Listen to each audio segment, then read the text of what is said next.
एक साधारण ब्राह्मण थे। वे काशी पढ़कर आए, सिर पर पुस्तकें लदी हुई थी। शहर में होकर निकल रहे थे तो वर्षा आ गई। पास में छाता था नहीं, अतः एक मकान के दरवाजे के पास जगह देखकर खड़े हो गए। उसके ऊपर एक औरत रहती थी। कुछ आदमी राम नाम सत्य है कहते हुए एक मुर्दे को लेकर वहां से निकले और उस औरत ने आवाज देकर एक लड़की से कहा कि पता लगा कर आ कि ये स्वर्ग में गया है या फिर नरक में। लड़की वहां से चली गई। पंडित जी ने सुना तो वह ठहर गए कि ऐसी कौन सी विद्या है जिससे मरने वाले का पता लग जाए। थोड़ी देर में वह लड़की आई और उस औरत से बोली कि यह तो नरक में गया है। इतने में दूसरा मुर्दा आया तो उस औरत ने फिर लड़की को भेजा। लड़की ने आकर कहा कि यह तो स्वर्ग में गया है। पंडित जी ने विचार किया कि मैं इतने सालों से, इतने वर्ष से काशी में रह रहा हूँ और कितने पुस्तकें पढ़ी हैं, फिर भी यह पता नहीं लगा पाया कि मरने वाला कहाँ जाता है। यह विद्या तो मेरे को सीखनी चाहिए। पंडित जी मकान के ऊपर चले गए तो औरत ने देखा तो पहचान लिया कि यह तो मेरा ग्राहक नहीं है। उसने पूछा कि कहाँ से आए हो। पंडित जी बोले, माता जी मैं इतने में वो औरत बोल उठी कि मेरे को माता जी मत कहो, मैं तो वेश्या हूँ। पंडित जी ने बोला कि हमारे लिए तो माँ, बहन या बेटी ही हो।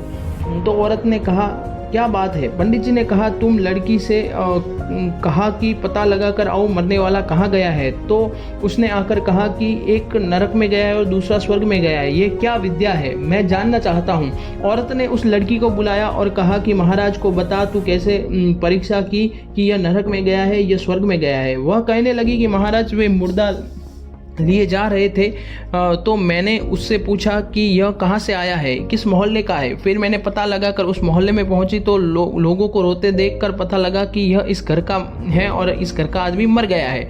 उसके पड़ोसियों के घर में जाकर सुना तो लोग कह रहे थे आदमी मर गया तो हम निहाल हो गए। वह सबकी चुगली करता था, चोरी करता था, लड़ाई करता था, झूठी गवाही देकर फंसा देता था, तो वह बहुत दुख देता था। मर गया तो बहुत अच्छा हुआ, आफत मिटी। ऐसी बातें कहीं घरों में सुनाई दी तो आकर पता हो गया कि यह नरक में गया है। दूसरा मुर्दा आया तो उसका भी पता लगा कर मैंने उस मोहल्ले में गई। वहाँ के लोग बोल रहे थे कि राम राम गजब हो गया, वह आदमी तो हमारे मोहल्ले का एक प्रकाश था। वह संत महात्माओं को बुलाया करता था, एक सत्संग कराता था, कोई बीमार हो जाए तो रातों रात जागता था, किसी पर कोई आफत आती तो तन मन धन से सहायता करता था। वह चला गया तो हमारे मोहल्ले में अंधेरा हो गया। ऐसी बात मैंने सुनी तो आकर कहा कि यह स्वर्ग में गया है। पंडित जी बोले, अरे ये बातें तो हमारे कई पुस्तकों में लिखी गई है कि अच्छे काम करने वाले की सदगति होती है और बुरे काम करने वालों की दुर्गति होती है, पर यह बात हमारी अक्ल में ही नहीं आई। तो दोस्तों, आप क्या कहना चाहते हैं? आपको कौन से काम करने हैं? अच्छे काम करने हैं या बुरे काम करने हैं? दोस्तों, आपको क्या सीख मिलती है इस कहानी से? अपने भाई को कमेंट में बता सकते हैं। आज के लिए इतना ही, अगले वीडियो में फिर मिलूंगा, तब तक के लिए जय हिंद।